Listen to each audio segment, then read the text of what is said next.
नमस्कार, मैं डॉक्टर धर्मवीर भारती। मैं पेशे से फिल्म मेकर हूं और जर्नलिस्ट भी। आज हम लोग उपस्थित हैं बिहार के पूर्व मुख्यमंत्री श्री जीतन राम मांझी जी के आवास पे, और आज यहाँ पे विशेष कार्यक्रम था। जो हमारे बगल में एक शख्सियत हैं, इनका नाम है लौंगी भुइयाँ जी, और ये परिचय के मोहताज नहीं हैं। इनको सब लोग जानते हैं कैनाल मैन के नाम से। आज इन्हीं के पूरे जीवन यात्रा पे, इनके पुरुषार्थ पे एक पुस्तक का विमोचन हुआ है जिसका नाम है कैनाल मैन लौंगी भुइयाँ, और इसको लिखा है हमारे मित्र शब्बन सुल्तान रिजवी जी, जो अपने गया ज़िला के इमामगंज के रहने वाले हैं।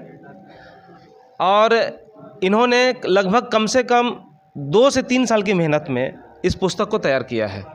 हमारी इनसे पहले बातचीत हुई थी फ़ोन के माध्यम से। तो जब ये पुस्तक लिख रहे थे तो उससे पहले मैंने इनके ऊपर एक डॉक्यूमेंट्री फिल्म बनाई थी जिसका नाम लॉन्ग लिव लौंगी, और वो कई राष्ट्रीय अंतर्राष्ट्रीय फिल्म फेस्टिवल में गया और कई सारे अवार्ड जीत करके लाया।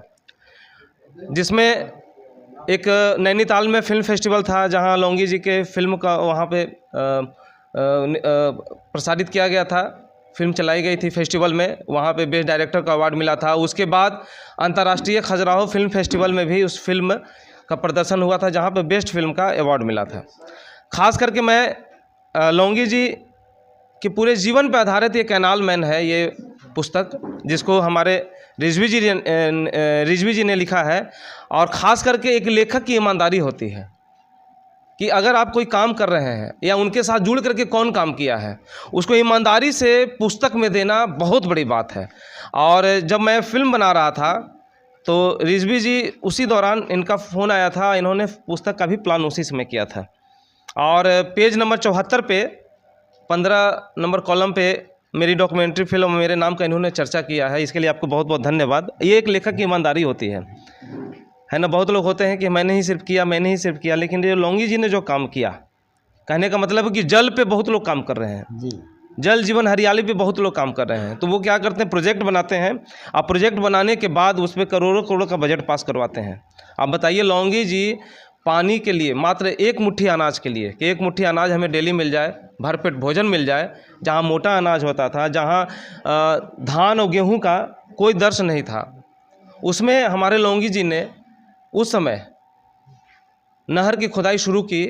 कहा जाए कि जैसे मैं पुस्तक पर नज़र डाल रहा था तो इसमें आपने लिखा है, लोग कह देते हैं कि ये तो अनपढ़ व्यक्ति हैं, लेकिन आपने एक शब्द उसमें जोड़ा है, अक्षर ज्ञान नहीं है इनको। बस ये नहीं कहा जा सकता जिसको अक्षर ज्ञान नहीं है वो अनपढ़ होगा।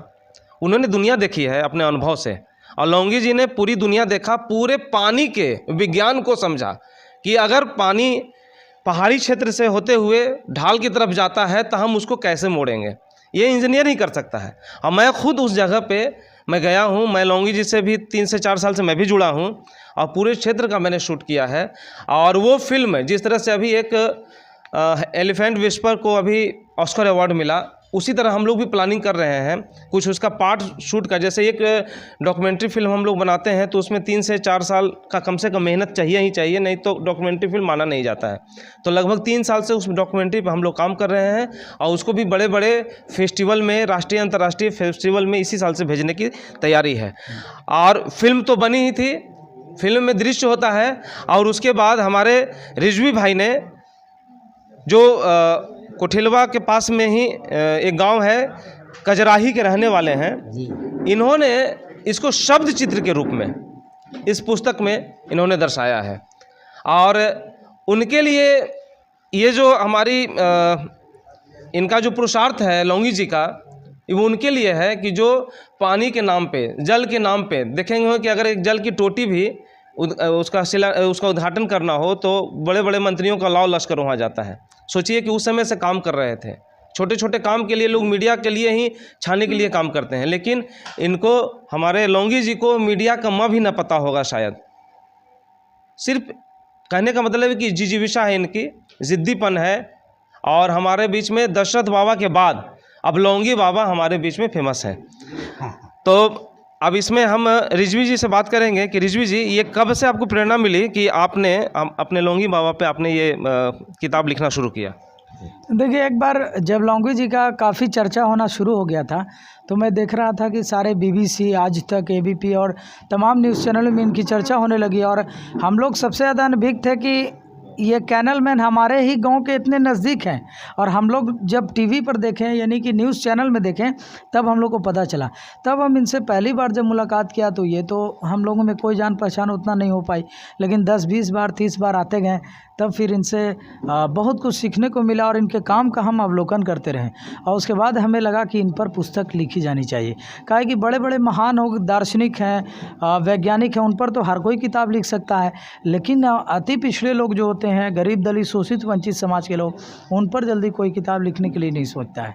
तो ऐसे में हमें लगा कि हमें ज़रूर विचार करना चाहिए, और ये मेरे ही क्षेत्र के हैं, तो इसी पर मैंने प्रेरणा ली और किताब लिख डाली।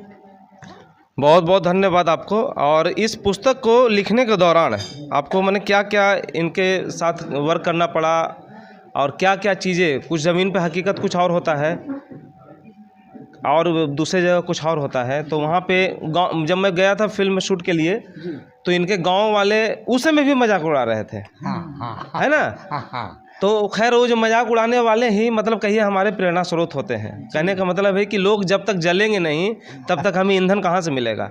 तो जलने वाले वो उनकी बहुत बड़ी भूमिका होती है। तो जब आप गए इनके क्षेत्र में, तो क्या क्या कुछ चीज़ें अलग से समझ में आई? देखिए, कुछ अलग चीज़ें तो नहीं थी, जो हमने देखा वो तमाम चीज़ें अवलोकन किया। और जब मैं पुस्तक लिख रहा था तो उस दौरान लिखने से पहले मैं इनके पास जाता था, और एक तरफ ही नहर खोदा करते थे, तो दूसरी तरफ हम इन पुस्तक की चीज़ों इनसे पूछा करता था। हालांकि परेशानी सबसे ज़्यादा तब हुई जब इनसे 10 बार 20 बार मिला, और ज़्यादा जब इनसे मिलने लगा तो इनको इरिटेशन होने लगा। इनको लगा कि यार बार बार ये आदमी आकर के हमको टॉर्चर करता है, डिस्टर्ब करता है। तब बाबा को, इन लौंगी बाबा को हम फुसलाने के लिए क्या किया कि घर से 100-200 रुपये रहता था तो मिठाई ले लिए, तो कभी बिस्किट ले लिए। तो इस तरह करके इनको अपने अंडर में किए, और तब जा कर के हम लोग में दोस्ती हुआ, तब ये बात बताने लगे। और उसके बाद फिर पूछे कि बाबा जन्म कैसे आपका हुआ था, काका कहानी है, घर कैसे चलता था आपका, कैसे लिख दिए। इतना इनका दिमाग ख़राब किए कि तब जा कर के हमको बहुत सी चीज़ें मिलनी शुरू हो गई। हालांकि गाँव वाले भी बहुत क्रिटिसिज्म करते थे, उसमें भी मजाक उड़ाते थे कि, और घर वाले तो ध्यान ही नहीं देते थे। अब बाबा का जब बोलेंगे कि बाबा किताब लिख रहे हैं, तो बाबा को कोई उत्सुकता नहीं, एकदम लग रहा है कि कोची लिखा रहा है, क्या हो रहा है। बस इनको मतलब है कि पैसा मिलना चाहिए, बस इतने बाबा का सोच है। और हम बोले बाबा किताब आपका जाएगा पूरा, कितना लोग पढ़ेगा, कहाँ कहाँ जाएगा। तो हाँ पढ़ते बाबू, लेकिन हमरा मांझी इसे कुछ दिलवा दा है, ये करो कर, बस इतने बाबा के बात रहा। किताब के प्रति कोई उत्सुकता नहीं थी।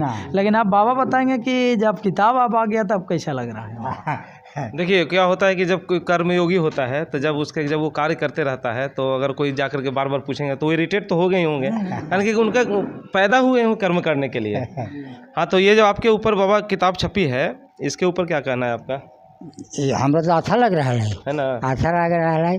और फिर बनौली 7 गो डैम बनौली है, 7 गो बनले ही ना, बनौले ही है। तो अभी गर्मिया में अभी शूट करे, और जब पनिया एक बार गिरते फिर से, तो फिर है भाई, है ना। अभी ड्रोन कैमरा ये सब लेकर के आवे का प्लान है सब। ठीक। और वो फिल्म नम्मा इनका जाना हूँ ना, रिजवी जी। हाँ, अब आप ना भूले थे नाम, तो नाम रखता तू।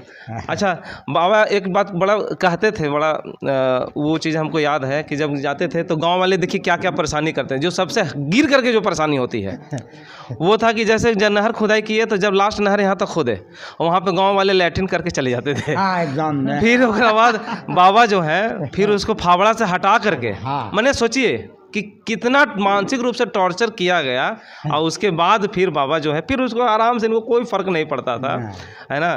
और बाबा एक कहानी सुनाते हैं कि उस समय इंदिरा जी के शासन थे और ज़बरदस्ती नसबंदी किया जा रहा था जी। तो इनको भी सरकारी कर्मचारी लोग जीप में ज़बरदस्ती बैठा करके पकड़ के और ले जा रहे थे। वो हमारे उस फिल्म में जो पार्ट आने वाला उसमें चर्चा है उसमें। तो इनको कहा कि अरे औरत लोग की नसबंदी होता है तो कमज़ोर हो जाती है, और हमको नसबंदी कर देगा तो हम भी कमज़ोर हो जाएंगे, तो नहरिया किसे खोदेंगे। सोचिए इनका सोच कहाँ था। और उसके बाद उन लोग को गाड़ी पर से ही फेंक दिए नीचे और जंगल में भाग गए। आराम से जंगल में 2-4 घंटा रहे, है ना। और जब उन लोग आए तो फिर बाबा आए आराम से, फिर नहर की खुदाई, चाहे बहन इनकी आ रही है घर पे मिलने के लिए बाबा से, हाँ तो बताते थे इनकी बहन से मैंने बातचीत की थी, इनके माता जी से भी मैंने इंटरव्यू लिया है। इनका माता जी का सारा वीडियो सब है हमारे पास, उस समय जीवित थी। हाँ एक उन समय उनके आयु थे 105 साल हो गई थी ना। हाँ। 105 साल 12 112 हाँ 112 112 साल। और सोचिए कि जिस समय पानी का दिक्कत होता है और अंतिम संस्कार में बाबा जो हैं अपनी माँ का क्रियाकर्म जो स्नान के वगैरह होता है अपने दोबारा खोदे गए तालाब में इकट्ठा किए गए पानी में इन्होंने स्नान किए, वो सारा से फुटेज हमने रखा है। और बाबा से हमारी बातचीत भी है, इनके परिवार से पहले से ही हम लोग की बातचीत हो गई है कि हम लोग इनके ऊपर फिल्म, पहले डॉक्यूमेंट्री फिल्म हमारी आ रही है, उसके बाद हम लोग फीचर फिल्म की पूरी तरह से तैयारी है। और हमने स्क्रिप्ट भी लिख करके हम मुंबई भेज चुके हैं, और वो फिल्म भी बहुत जल्दी आपके ही क्षेत्र में, जो आपका क्षेत्र है वहीं पर शूट होगा। और बाबा मेरे घर भी गए, मेरी वाइफ सरपंच है, वहाँ भी मिले, तो बड़ा अच्छा लगा इनसे मिल करके। अब बाबा जो हैं पहले वीडियो में थे, अब शब्द में भी आ गए, शब्द चित्र में बाबा आ गए। और रिजवी जी आपको बहुत बहुत बधाई, आपने एक एक पॉइंट पे उबाऊ किताब आपने नहीं लिखा, मतलब कम से कम 20 पेज तो मैं बैठे बैठे भी पढ़ गया था। अच्छा लिखा है, शॉर्ट में बहुत भारी भरकम शब्द का यूज आपने नहीं किया है, इसके लिए आपको बहुत बहुत बधाई। और मैं आप सभी से, सभी दर्शकगण से ये निवेदन करूँगा कि ये जो हमारे शब्बन सुल्तान रिजवी जी के द्वारा जो लिखित पुस्तक है कैनाल मैन लौंगी भुइयाँ, आप इसे ज़रूर आप ख़रीदें, पैसा दे करके ख़रीदें। ऐसा नहीं कि आप इंतज़ार में रहें कि एक हमें गिफ्ट में दे दीजिए, नहीं। लेखक ने जब वो ये लिखा है किताब तो इनका हौसला बढ़ाइए। कहा जाता है, राजीव गांधी ने कहा था कि प्रत्येक पुस्तक एक मशाल है, मतलब एक मशाल और तैयार है। आने वाली पीढ़ी जब इस पुस्तक को पढ़ेगी, ये संघर्ष गाथा याद नहीं, लोग विश्वास नहीं करेंगे आने वाले समय में कि अच्छा कैनाल मैन, जिस तरह गांधी जी के बारे में लोग कहते हैं कि लोग विश्वास नहीं करते हैं कि ऐसा भी एक नंगा फ़कीर आया होगा। तो लोग आने वाले टाइम में, आज से 50 साल 100 साल के बाद ये विश्वास नहीं करेगा कि अच्छा कैनाल मैन ऐसा भी थे कोई जो अकेले नहर खोद दिए। तो ये तो इन्होंने इतिहास रचा है, और ऐसा इतिहास जो अमर इतिहास है। और हम लोग के बहुत सौभाग्य की बात है कि हम लोग इनके सानिध्य में हैं। और रिजवी जी आपको बहुत बहुत धन्यवाद, फिर से बधाई। थैंक यू, धन्यवाद।